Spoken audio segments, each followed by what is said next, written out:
भाई साहब, अगर तुम भी ईरान वॉर में यूएस और इजराइल को सपोर्ट करते हो ना, तो इस वीडियो के एंड में तुम्हारे दिमाग के फरकच्चे उड़ने वाले हैं। लेकिन शर्त यह है कि 1 मिनट के लिए मुसलमानों के प्रति नफरत को साइड रख के इस वीडियो को देखना। 2025 में यूनाइटेड नेशंस तालिबान के खिलाफ औरतों को जानवरों से बुरा ट्रीट करने पर एक रेजोल्यूशन पास करता है, जिसमें से 116 कंट्रीज इस रेजोल्यूशन के फेवर में थी और सिर्फ 2 कंट्रीज थी जो इसके अगेंस्ट थी, अमेरिका और इजराइल। अब इन दोनों कंट्रीज का दोगलापन देखो। इन्हीं दोनों कंट्रीज ने ईरान की औरतों को लिबरेट करने का फॉल्स नैरेटिव चलाकर ईरान पर हमला कर दिया। अमेरिका सालों से ईरान में तख्ता पलट करके अपनी पपेट गवर्नमेंट लाना चाहता है, क्योंकि अमेरिका नहीं चाहता कि उसका कोई भी छोटा मोटा अपोनेंट आगे चलकर उसकी या उसकी ग्लोबल पावर के लिए थ्रेट बने। अमेरिका ईरान में तख्ता पलट करने के लिए हर हथकंडा आजमा चुका है। सालों से ईरान के ऊपर इकोनॉमिक सैंक्शंस लगाता हुआ आ रहा है और उससे ईरान की इकोनॉमी पर बहुत बुरा असर भी पड़ा। पिछले साल इजराइल ने अमेरिका के साथ मिलकर ईरान की सारी न्यूक्लियर फैसिलिटीज को डिस्ट्रॉय कर दिया था, लेकिन इसके बाद भी ईरान ने यूएन के इंस्पेक्शन को रिजेक्ट कर दिया था। इसलिए किसी को पता नहीं लग पाया कि ईरान के न्यूक्लियर प्रोग्राम में क्या चल रहा था। सालों से लगते आए यूएस सैंक्शंस की वजह से पिछले साल इकोनॉमिक मिसमैनेजमेंट के चलते ईरान में बहुत बड़ी प्रोटेस्ट देखने को मिली, जिसमें हजारों लोग मारे भी गए थे।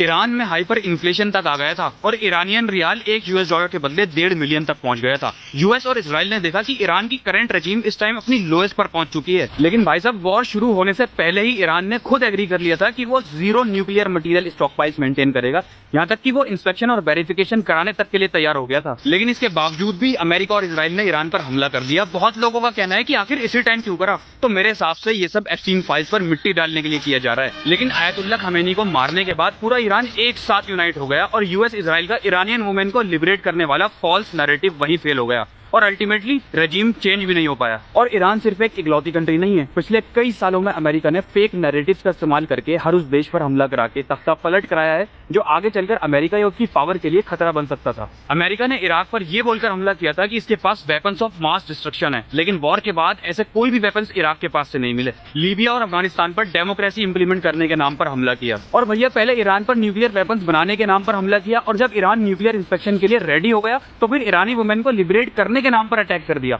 लेकिन सोचने वाली बात यह है कि ईरान में सालों से इलेक्शंस होते हुए आ रहे हैं, लेकिन सऊदी अरब में तो दूर दूर तक डेमोक्रेसी का पता नहीं है।